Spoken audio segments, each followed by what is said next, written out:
According to his officials, Russia's recently elected president is a man of modest means, with a small six-figure salary, a couple of properties and some cars to his name. His critics say Vladimir Putin is one of the world's wealthiest individuals, who has amassed a secret multi-billion-dollar fortune along with his oligarch associates. So who's right? Sarah Spiller has been trying to find out.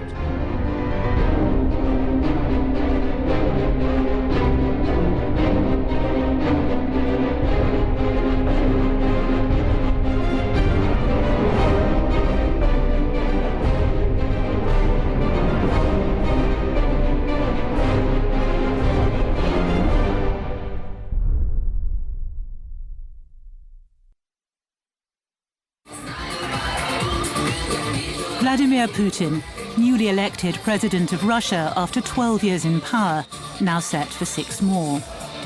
At a government victory rally in Moscow, his supporters are out in force.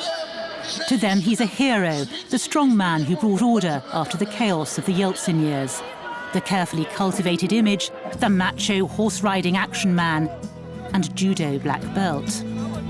These things, they say, signs of his real character. Putin's a leader who's put their country back in her rightful place on the world stage.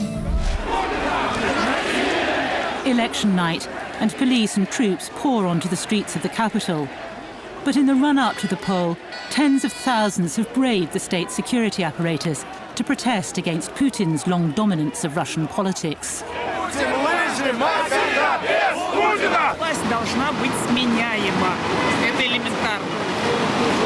Не должна быть наследуема. Мы протестуем против Путина и его комарили.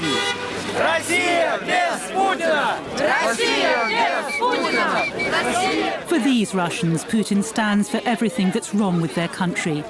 They claim that far from restoring Russia's place in the world, his years in control have seen its reputation become synonymous with cronyism and corruption. And that with Putin at the helm, inner cliques have been running Russia largely for their own benefit. Putin won! Putin won!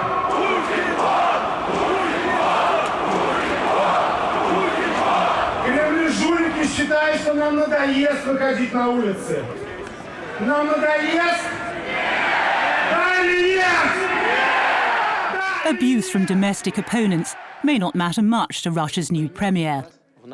But it does reflect rumours about Vladimir Putin's personal finances and business dealings, stories that have been circulating internationally for some time.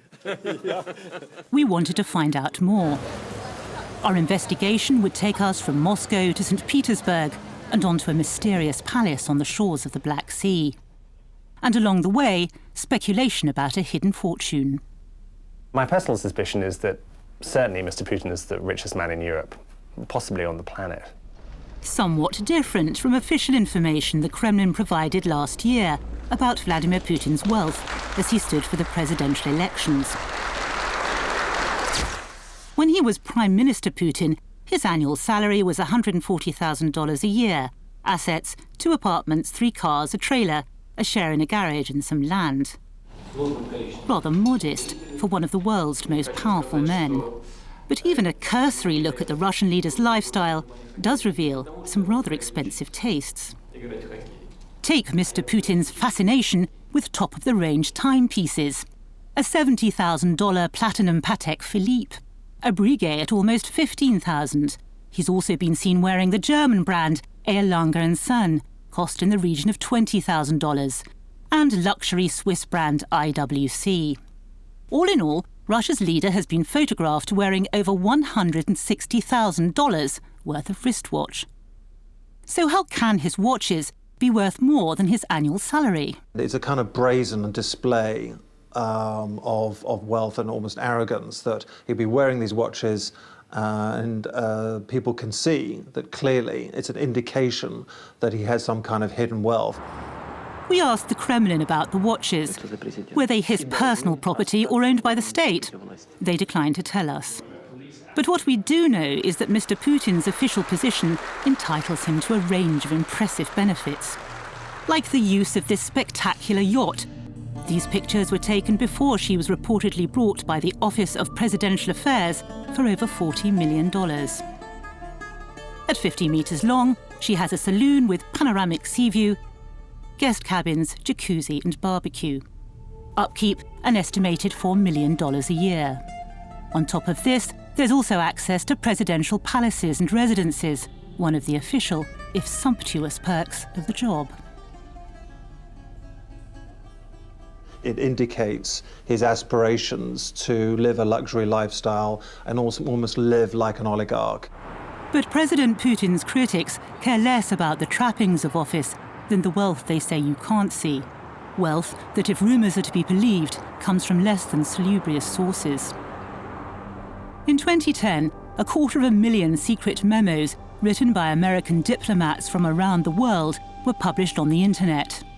They'd been leaked to the WikiLeaks website, and they contained some surprising assertions.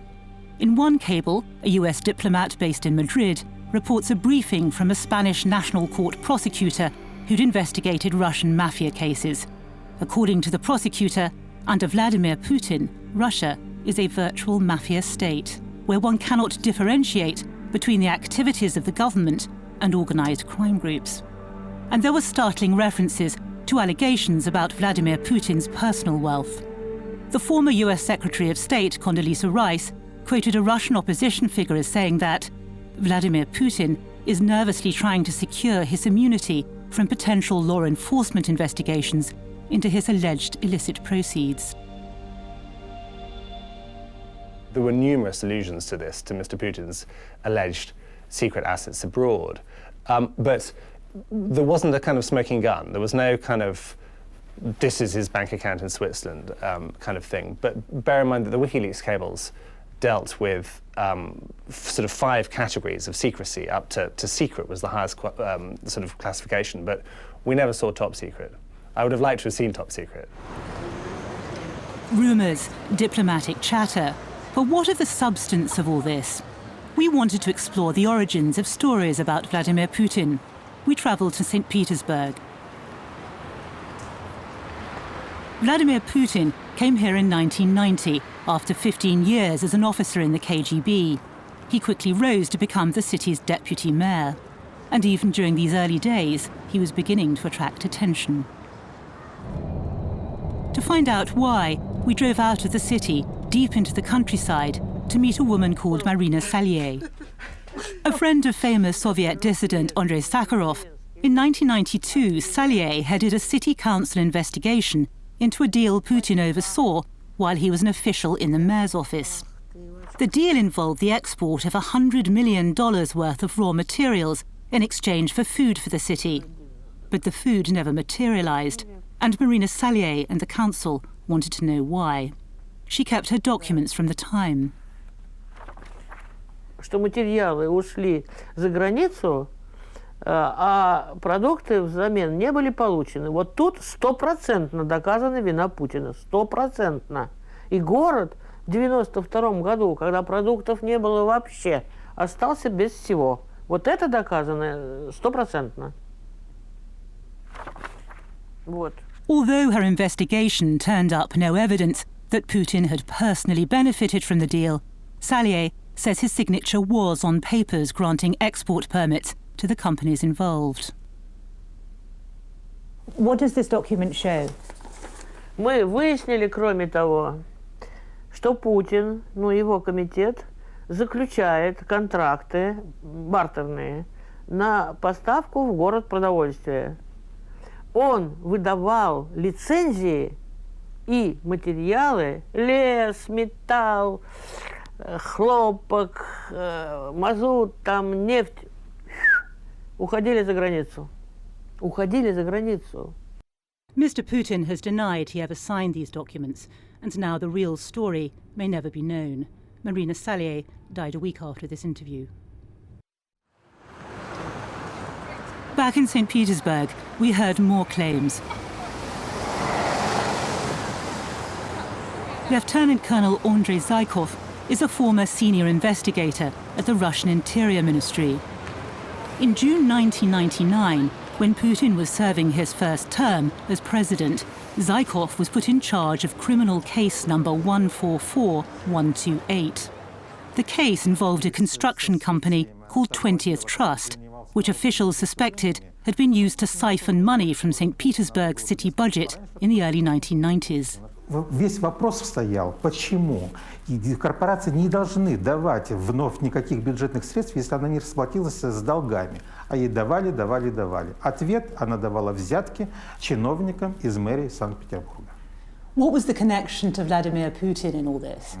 Значит, мы как раз исследовали и пришли к выводу, что корпорация «20-й трест» построила для Путина, Владимира Владимировича, построила дом на озере Комсомольском и, в общем-то, построила для него коттедж в Испании, Торревьеха. In 2000, Russia's Prosecutor General shut the investigation down on the grounds of insufficient proof. Zykov says he was fired a year and a half later. We asked the Kremlin to respond to Mr. Zykov's claims. It's declined to do so. From St. Petersburg to Moscow, the same journey Vladimir Putin made back in the 90s, to become Prime Minister, then President.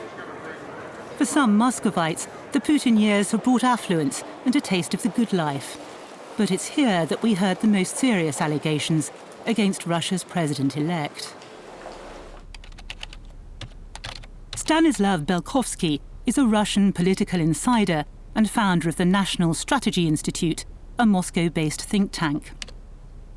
His widely publicized and astonishing claim is that the Russian premier is almost unimaginably wealthy, a billionaire several times over. The figure of $40 billion emerged in 2007.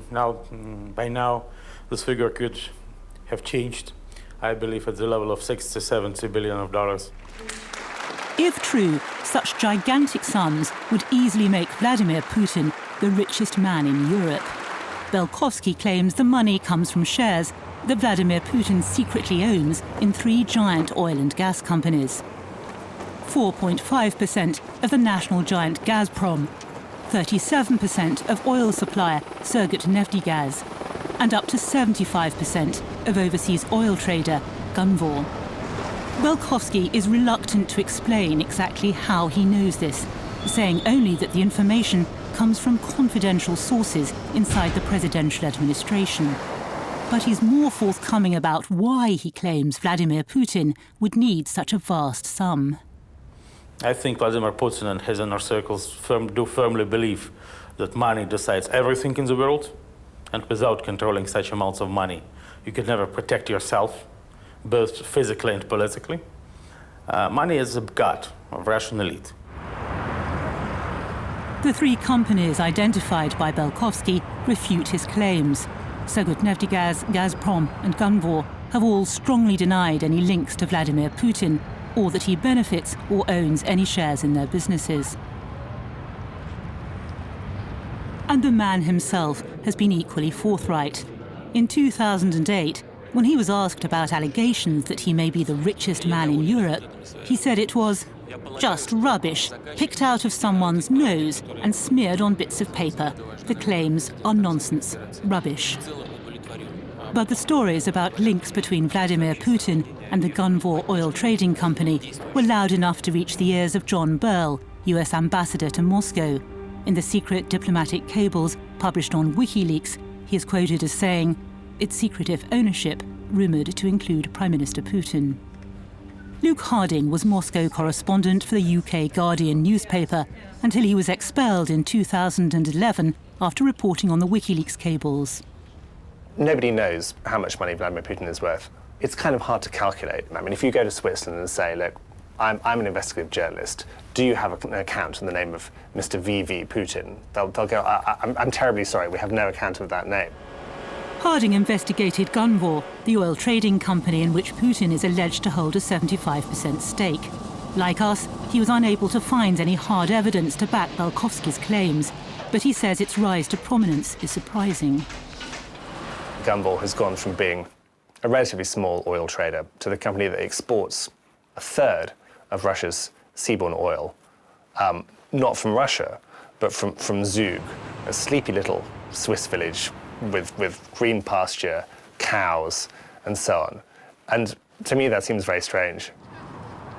Amid all these claims and counterclaims, there is one undeniable fact about Vladimir Putin.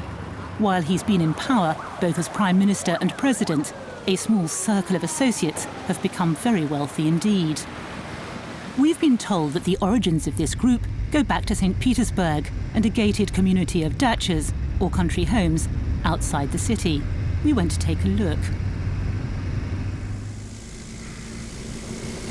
Vladimir Putin sold his dacha on the shores of Lake Komsomolskoye a number of years ago. But in the mid-1990s, he and others formed a cooperative to buy property in the area. OK, I think this is just about as far as we're going to be able to come. You can see there's a security barrier here, and there's some guard dogs who've been howling away at us, and there's a guy up there who's keeping an eye on us. But this was the dacha compound where Vladimir Putin formed some of his closest associations. It was a tight-knit group, and they lived along the lakeside. And some of those men have now become dollar billionaires, some of the richest and most powerful men in Russia. They include Yuri Kovalchuk, a former deputy director of a regional scientific institute, now a shareholder in the powerful Rossiya Bank. According to the authoritative Forbes list, he's worth $1.2 billion. Another is Nikolai Shamalov, also a major shareholder in Rossiya Bank, his fortune listed by Forbes at $500 million. Other associations with now wealthy businessmen may have been formed here at the Yawara Niva Judo Club in St. Petersburg, which Putin reportedly co-founded, and where youngsters now practice their moves. CEO of the club is Arkady Rotenberg, and he and his brother Boris were said to be Putin's sparring partners back in their youth. The brothers now control much of Russia's oil and gas pipe building industry. Together they're said to be worth just over $1.5 billion. Another co-founder of the St. Petersburg Judo Club, a man called Gennady Timchenko. In the late 80s, he worked in a local oil refinery. Now he's co-owner of Gunvor, Russia's biggest foreign trader, according to Forbes, worth $9.1 billion. We approached all these men for a response. Only Mr. Timchenko's lawyers replied. They told us, any suggestion that our client is a close friend of Mr. Putin is false. Mr. Timchenko had already established himself as a successful businessman well before Mr. Putin rose to office. His success is as a result of many years of extremely hard work. Nevertheless, if you add up the personal fortunes of Mr. Putin's acquaintances from the lakeside properties and from the judo club, as well as some of Mr. Putin's relatives and former KGB associates, they have an estimated worth of over $180 billion. Journalist Luke Harding has a view on their staggering success. The connections that Vladimir Putin formed early on are tremendously important, and those people have risen with him. And really what we've seen since he came into power in 2000 is we've seen kind of Kremlin Inc. We've seen a group of his chums many with KGB backgrounds, who've kind of taken over state corporations. As we continued our journey around Russia, one story kept attracting our attention. It concerned a lavish Italian-style property being built on the Black Sea coast. A palace, so the rumours went, fit for a tsar. These photographs were taken secretly by construction workers. They show richly decorated interiors, ornate grounds, gates topped by a two-headed eagle, a lift down to the beach. But who is this mysterious palace for, and who's paying for it? In the early 1990s, Sergei Kolesnikov was boss of a Russian medical supply company. In 2000, the firm became involved in a scheme to raise money from prominent businessmen to buy equipment for clinics in St. Petersburg. One of his partners in the project was Nikolai Shamalov, an old acquaintance of Putin's from the dacha compound days. Millions of dollars of equipment were indeed purchased through the scheme. But according to Kolesnikov, now turned whistleblower and living in exile, millions more dollars were diverted into a private investment company set up at Mr. Shamalov's behest. Its ownership, he claims, was hidden by anonymous bearer shares, the vast bulk of which were held by Mr. Shamalov on Vladimir Putin's behalf. The money, Kolesnikov believes, has gone towards the costs of the mysterious Black Sea Palace. Да, мы не думали, что в конечном итоге все эти деньги будут потрачены на строительство дворца. По той причине, что начиналось все несколько по-другому.